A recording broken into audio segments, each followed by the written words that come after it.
Sau đây em sẽ dạy anh Cương cách sửa con 6S này. Mất hiển thị tụ nào. Đây 6 hiển thị nha, màn 6 nha, đóng sang test cho anh em nha.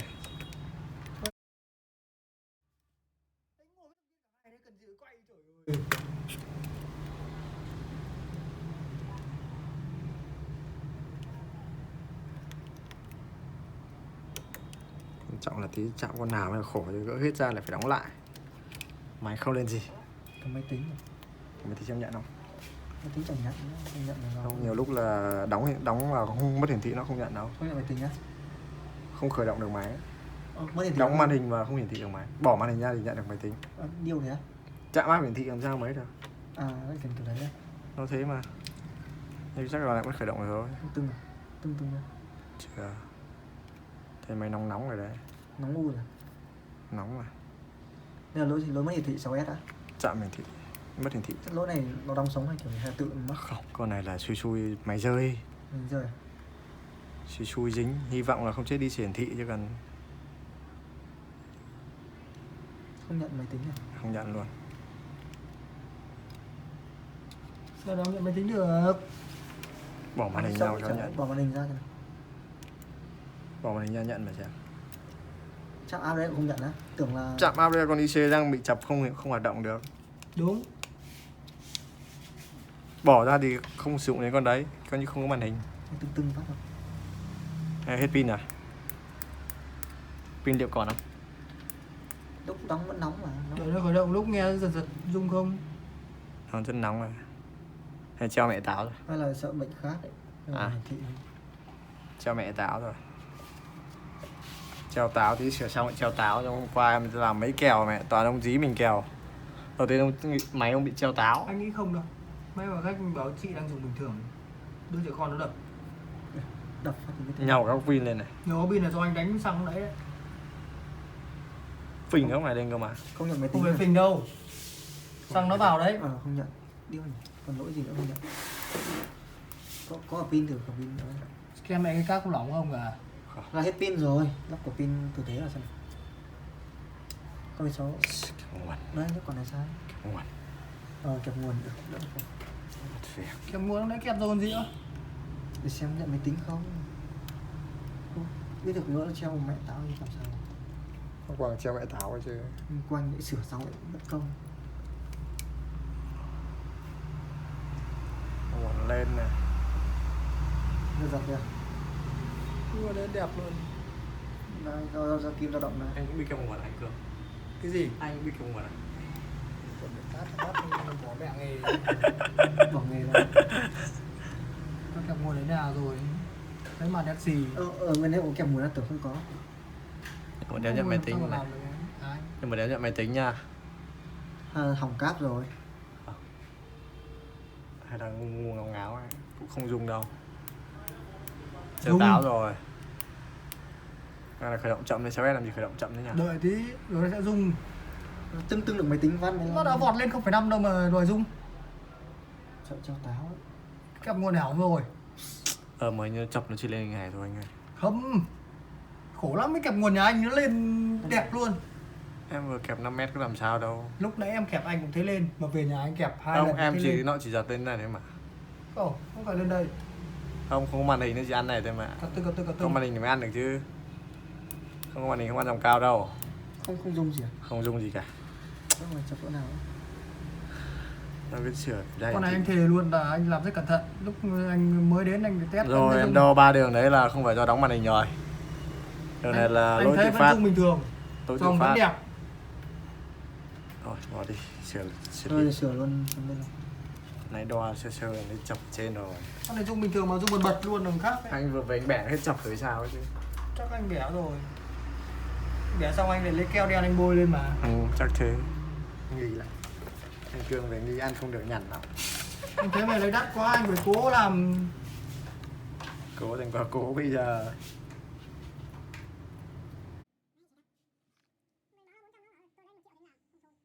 Sửa đây là chân hoa chập thẳng cẳng này. Trong khi là một cái bên khác là đo này. Chân số 2 từ trái qua này. Chân số 2 trên 6 kết mặt đấy á. Chân số 2 này. Chân này chân áp 547 này. Áp 547 này chập thẳng cẳng này. Đây à, cái chân số 2 chân bên trái đó. Đây, tính từ chân 1 đây, chân 2 đây. Thế con này bao nhiêu chân tất cả? Trên sơ đồ, nhìn sơ đồ thôi. À, nó sẽ từ trái qua phải à? Đây số à? Nói chung là trên Bây sơ giờ đồ nó có sẽ số xảy ra mình 3 đếm trường vào hợp. mình đếm. Bây giờ nó sẽ xảy ra 3 trường hợp và mình làm từng trường hợp một. Đấy, đầu tiên là nghĩ nó sẽ chập vào lại. Bây giờ tìm có một đàn trở vào lại. Đây 6S đúng không? Đây, sau kết hiển thị ở đây. Đây, chân số 2 đây, áp 5V7, LCDM, LCM, ADV, VDD, connect, đây, đang chập đường này. Xuống phóng to. Rồi. Đây, đường này liên quan 1 tụ, 2 tụ này, 3 tụ, 4 tụ này, Mấy con này đang bị dính trụ à? 5 tụ này. Chạm trụ. Đấy. Cái nào màu đỏ Xui xui thì nó- đi vào nghi hiển thị đây. Xui xui đi vào nhỏ nhỏ này. Thôi, nhìn trên con sơ đồ đâu, nhìn trực tiếp rồi. Nhìn trực tiếp thì nằm dưới lớp keo chắc không nhìn được đâu, chỉ có lên kính mới nhìn được thôi. Nằm dưới lớp keo đen đen này này. Bây giờ đang chạm chối đang thông đúng không? Thông Đang mạnh. chạm mát, gần như là mát. Chân số 2 trên cái socket màn hình nhá. Đấy, bây giờ đào nó ra để khơi xem chạm ở đâu. Cho đến kính thôi chứ không làm gì À, cả. đây có cái keo ấy này. Cả cái xốp giống như vào cả keo đổ lên Cái này trên cho nó tí sẽ- nhiệt vào, tí gió vào thổi vết bay hết cái gì đâu. Cái này cạo tay thì cần gì? Liệt vào cái cánh Muốn cao sạch này. thì cạo bằng kia. Không, cạo tay được. Xử lý trường hợp số 1 trước. Rồi, đây là kính nhìn nó dễ. Không nhìn được đâu, mắt thường không nhìn được đâu. Anh cho cái máy quay vào cho cái kính này. Không nhìn được.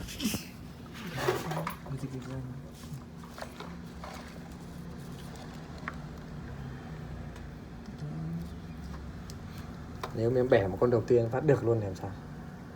Anh Cương, Được thì tốt chứ sao. anh nhìn thấy không? Cái lớp sợi keo này, cái À, dây là keo tụng đây này thấy ra. con tụ trồi lẫn trồi đầu rồi. Thường là nó thế. Thường ít khi mặt sau lắm biên nhỉ. Có rồi, em gặp một lần mặt sau rồi. Nhưng ít đúng không? Ít. Vẫn có hết, trong cái đường đấy nó chỉ may một đường này ít. Đây này. Tầm đây có nhiều bọn ngụy trang hay sao ấy. Cái thấy con tụ rồi, thấy đầu này rồi. Cái này lần trước em dạy nhờ em cho tí nhiệt vào gió mạnh mạnh phát bay hết luôn vùng đấy luôn. Nào cái xốp có mục đích thì mình chỗ nào mình sửa thì sửa thôi. Xốp để chống nước, cái này chống nước. À đúng rồi, chống nước ngấm vào này á. Ừ. Vì nước vào rất hay nổ ở trên này. À. Ví dụ ẩm phát dễ chết nhỉ. Rồi nó bắt đầu lộ bọn tụ rồi. Thì sức mạnh tăng vào đất rồi. Thì sức mạnh tăng vào đất Anh rồi. không bán nhanh cái màn 8V của anh đang xuống giá này nha. Mày không sửa cho anh đi mày đùa. Anh đang chờ đợi con đấy. 1, 2, con này. Bẻ cái nào bây giờ? Xem anh đi để anh phương án xử lý. Con này, 2 con này, 3 con này. Đo từng con được không? Đo mẹ. Không đo được. Đo được á? Liên quan à? Hiện tại không đo Không được, có nó đo cùng được, một cái này đường. chỉ vặt mò thôi. Không đo được nhưng mà em chưa mua đồng hồ được. Phải cách ly ra mới đo được đúng không? Nên là một là cách ly đường này này, bẻ con L ở giữa đây này. Sẽ cách ly được 2 nửa. Sẽ bẻ được 2 con tụ. Nhưng là phần là bị bên này. Kinh nghiệm. Cho kinh nghiệm thì là bị con này. Đóng bên trái này. Không được thì bẻ tiếp. Theo sơ đồ là dạy là kiểu gì một trong những dạy đấy, còn theo kinh nghiệm là cái con đầu tiên là dễ chết nhất à? Con tụ đầu tiên này. Con này không bên trái cùng hay trên bẻ mấy lần rồi. Sau đến con bên trong. Đấy con đấy Này, đâu, con con này đấy chọc hai đầu nhanh này. dễ chết nhất đúng không? Đấy, chọc 2 đầu này thì đồng hồ đo chọc cả hai này. Trước toàn bị chết con này. Đến con thứ 3 con này. À, 4 con đấy, con một với con cuối đi nhỉ? Thì bẻ 2 đầu trước. Nhìn thơm tay bẻ con nào thì bẻ. Hai con đấy to thế mà dễ chết hả? Con to để dễ chơi con bé nhá. iPhone lúc nào con to dễ chơi con bé. Điêu nhỉ? Đi con to trước mà anh. Mình có bay không được à Biến? Dùng tí mỏ hàn mà con lịch sự. Cũng được không? Bẻ banh đít mẹ chân trên bên thì nó đeo lùi chân này đi câu à. Dùng Được, được bay được mà. Thôi em không dùng banh thân trưởng được, em phải dùng mỏ hàn thân phải làm trưởng. đúng kỹ thuật chứ, buồn cười. Em dùng mỏ hàn nó quen. Toàn xui nhau làm Cái sao ban biết thập được. thụ ăn tiền này là ban ngon nhất. Nhưng mà ít khi Ngon nó thì bị. ngon nhưng nhiều khi cũng khó nhằn phết đấy. Anh làm sao ăn được, em ăn được con ích rồi cơ mà. Ích mấy khi chập mà chập bên ngoài mới vui chứ. Chập cái gì? Chập ngay bên ngoài thôi. Không cần phải mở máy á? Không phải mỏng, không tháo bên. chọc ngay gần chân pin luôn. Đâu thử xem được chưa? Em biết điều. Lấy nó ra đi. Để đấy cho vui, cần gì lấy. Bẻ ra đo lại để kiểm tra chứ. Không cần phải đo, anh vào ám chậm, vào vẫn thử chậm. luôn. Không được nha. Một em không được nha. Gắn em với lại đi. Chạy. Gắn lại. Tí nữa phải đóng vào mới đủ mới chạy được. Cần gì phải gắn em với lại. Chứ bây giờ lại phải bẻ con đầu tiên đúng không? Cái ly con đầu tiên đã đúng không? Con này khả năng là bị con bên kia rồi. Mặt sau bên á. Ừ, mặt sau bên này. Đấy rồi cái bỏ hàn thì xèo luôn cái cáp camera mà. Không làm sao cái camera. Anh loạn. Trời ơi, màu hàn thì bẩn đen bùn. Ôi. Đàn đi cho nó rộng chỗ cái đã. Cắt hết đi kiểu gì có chúng con chúng. Thì nó có bấy nhiêu con là phải gì phải chúng. Nó Chúng ghi làm mặt sao bên được. cho thì bằng công cấp. Ok. Thông thì Ô mẹ lên mẹ thì mới đau chứ. Ủa không anh Cương, mẹ kiếm được tiền của anh dễ vãi. đâu. Vẫn chấp thẳng cẳng Đâu, một chân bên này mát, đây chân bình thường này. Đâu, nên có trở lên rồi. Trở rất thấp ấy chứ. Có ngược trở khá là thấp. Số tiền. Anh là chú vặt cái con đầu tiên trước rồi chú lại vào cái con sau. Thì em nhiều lúc em phải vui vui Thế em. bây giờ có phải gắn con đằng sau lại không? Rồi thử lại đã.